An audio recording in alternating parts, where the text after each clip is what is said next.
In this video series, we'll be going over all the medical supplies found in our field trauma kit. We'll cover the correct medical term and how to use them. The first item we're going to cover is the hot pack. The hot pack is designed to put on injuries such as sprains and strains in order to get the blood to flow into the damaged muscle or ligament, speeding up the healing process.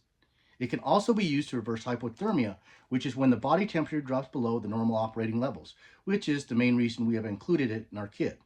To use, simply squeeze the pack, which activates it, and shake it for about 10 seconds. For treating hypothermia, place the pack against the dog's belly, holding it there until the pack quits giving off heat.